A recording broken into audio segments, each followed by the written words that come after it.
Ma récente vidéo sur le choix d'un nouveau compresseur d'air s'est terminée sur un certain suspense, car je n'étais pas sûr de savoir lequel acheter entre le Hyundai 50 litres et l'Abac Monte Carlo 50 litres. Le lien vers cette vidéo sera dans la description pour ceux qui ne l'ont pas vue. Suite aux nombreuses recommandations, j'ai finalement opté pour l'Abac Monte Carlo, qui était même livré avec une palette gratuite. Donc je l'ai déballé, j'ai mis les roues, et ensuite je peux le rentrer dans l'atelier pour l'examiner de plus près.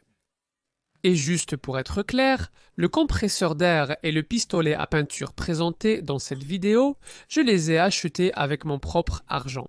Je viens de voir un autocollant sur le côté de l'appareil qui, je pense, indique que c'est 85 décibels. Je croyais avoir acheté un compresseur silencieux, c'est... En réalité, il n'est pas trop bruyant. Certainement pas à 85 décibels, mais pas aussi silencieux que mon ancien compresseur. D'après l'application sur mon téléphone, j'obtenais des relevés d'environ 70 décibels à 1 mètre de distance. Le site web indique 59 décibels, niveau de pression acoustique. L'étiquette indique 85 décibels, niveau de puissance acoustique pondéré, A, tandis que le manuel indique 79 décibels, niveau de puissance acoustique pondéré.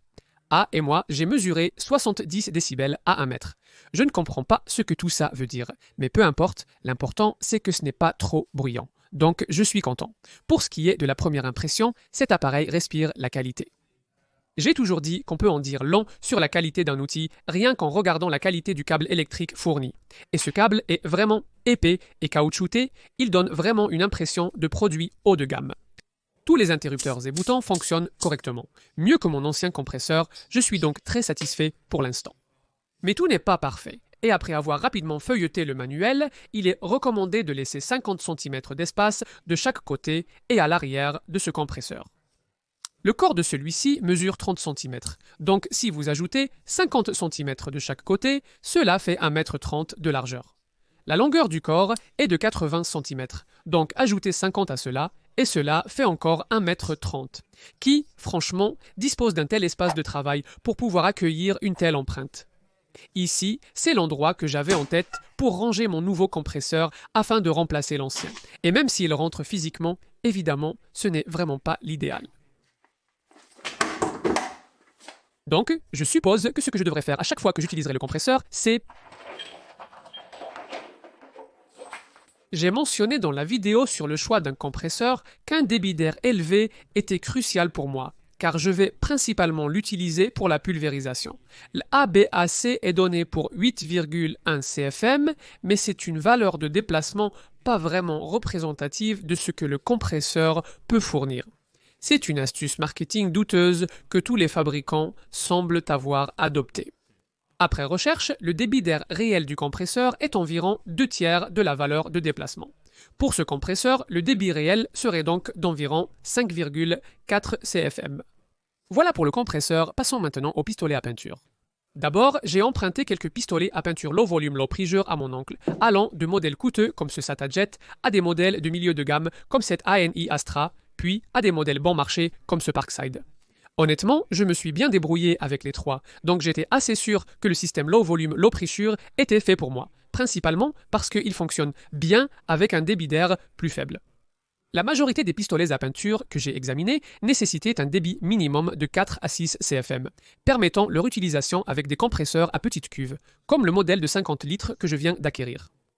Apparemment, le low volume low pressure génère aussi moins de brouillard de pulvérisation par rapport au high volume low pressure, ce qui est bien parce que parfois je vais vouloir peindre à l'intérieur de mon atelier. Mais finalement, je n'ai pas choisi le low volume low pressure, car j'ai envoyé un email pour demander conseil à une entreprise appelée Sprayguns Direct, et ils m'ont recommandé un pistolet appelé MIDI-KEL ANIR 160, qui ne nécessite que 3,6 CFM.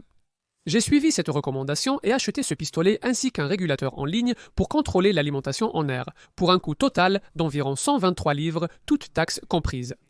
C'est un pistolet à gravité avec une buse d'1,2 mm. J'ai enroulé du ruban polytétrafluoroéthylène autour pour une bonne étanchéité avant d'installer le régulateur. Donc maintenant, il me faut quelque chose à pulvériser. Heureusement, j'ai une porte qui a besoin d'être peinte, et comme elle est grande, plus grande que tout ce que je voudrais probablement pulvériser dans l'atelier, de toute façon, cela devrait être un bon test pour voir comment mon compresseur d'air s'en sort. Je retire la vieille quincaillerie et rebouche les trous. et j'ai bouché le plus grand trou avec une cheville en bois.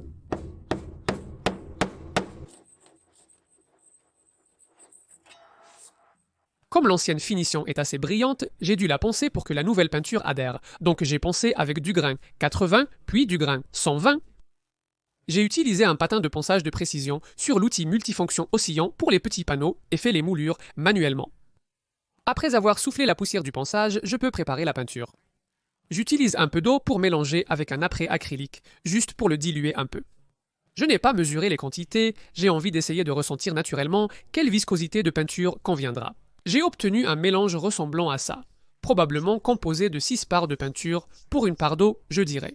J'ai des filtres à peinture jetable pour filtrer les impuretés. Puis, je peux préparer le pistolet et régler le régulateur à 29 PSI, ce qui est juste en dessous de 2 bars, et je mets le débit d'air du pistolet au maximum. Je peux ajuster la taille du jet, et j'ai été étonné de sa largeur au réglage max. Je l'ai donc un peu réduit, ne voulant pas un jet aussi grand. Pour le motif du jet, si vous pulvérisez quelque chose de fin, vous pouvez réduire la taille, mais il faudra peut-être aussi diminuer un peu l'air. Pour pulvériser quelque chose de grand, vous pouvez élargir le jet, mais pas trop, afin de garder un joli motif elliptique de peinture bien réparti. Si le motif ressemble à un 8, l'air est trop fort. Ajustez le motif du jet verticalement, horizontalement ou en diagonale avec le capuchon avant, selon ce que vous pulvérisez. Commencez par les bords, même si vous avez raté un petit bout, puis passez aux surfaces. Vous pourrez retoucher plus tard.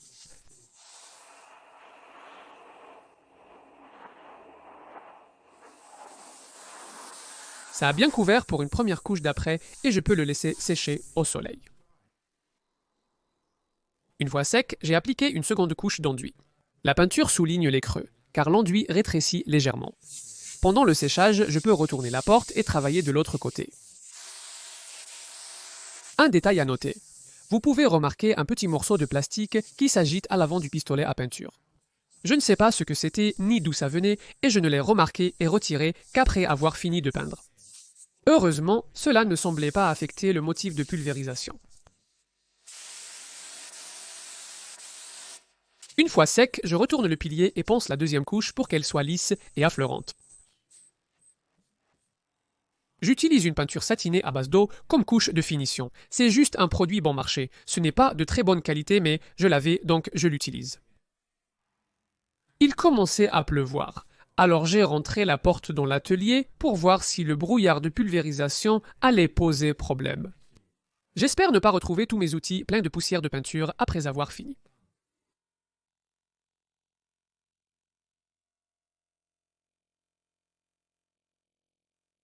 Ces portes datant des années 1930 présentent quelques petites fissures. J'aurais dû reboucher les trous avec de l'enduit, mais quelques couches de peinture devraient les faire disparaître. J'ai ouvert mes deux portes et installé un ventilateur pour faire circuler l'air, ce qui aidera la peinture à sécher rapidement. Puis j'ai appliqué 2 autres couches de peinture sur la porte.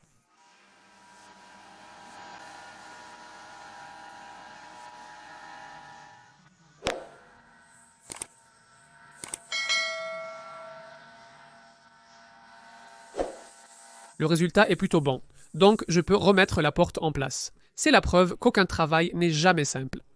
Ces vis sont beaucoup trop larges dans les trous et je n'ai pas de vis plus large à utiliser, donc je vais devoir boucher ces trous avec des chevilles en bois. Ensuite, je pourrai percer de nouveaux avant-trous et mettre de nouvelles vis.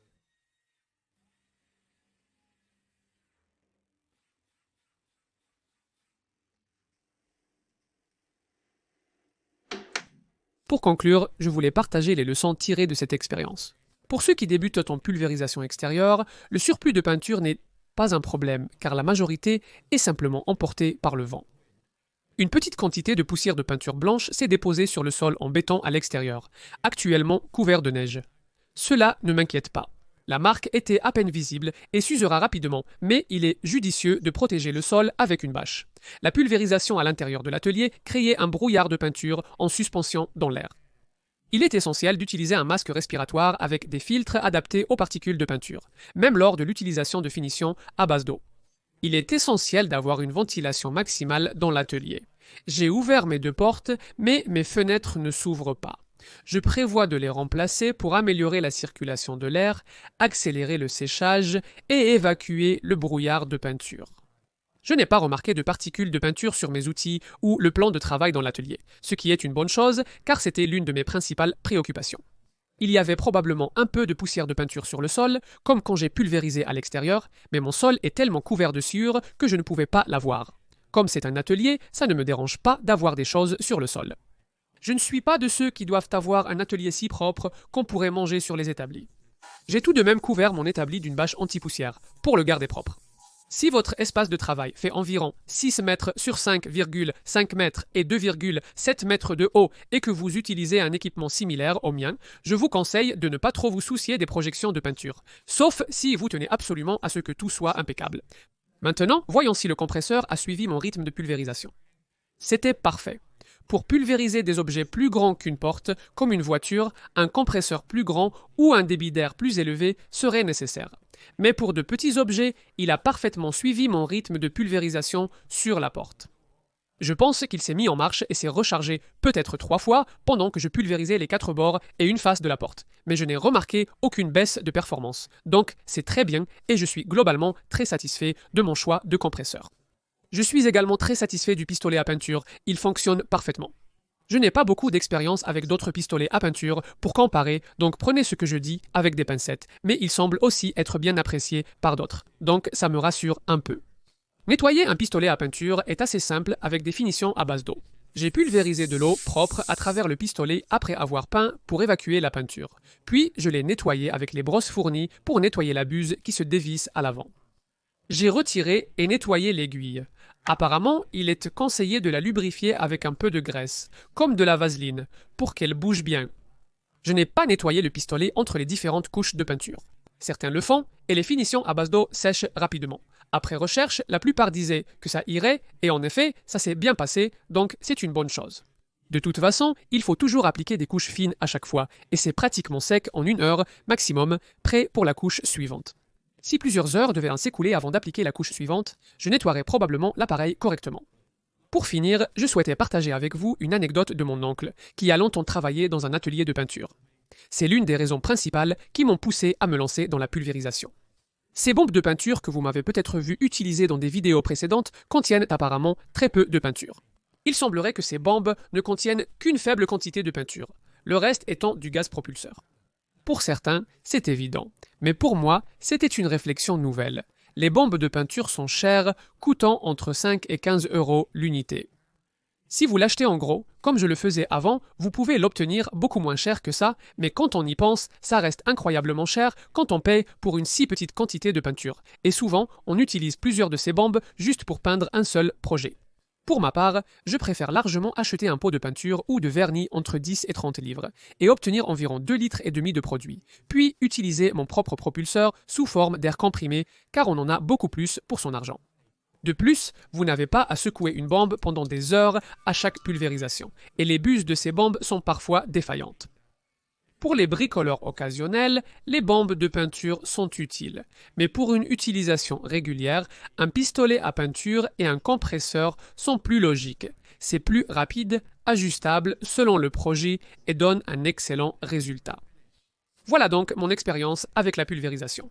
Abonnez-vous à ma chaîne si vous voulez en voir plus dans mes prochaines vidéos. Et si vous avez plus d'expérience que moi dans ce domaine, ce qui ne serait pas difficile, si vous avez des conseils pour moi ou les autres lecteurs, n'hésitez pas à les partager dans les commentaires ci-dessous. C'est tout pour cette vidéo. Pour soutenir la chaîne, vous pouvez faire un don via PayPal, vous inscrire sur Patreon ou devenir membre YouTube pour un accès anticipé aux vidéos, du contenu exclusif, des plans et listes de coupes gratuits, et une mention de votre nom à la fin des vidéos. Merci d'avoir regardé.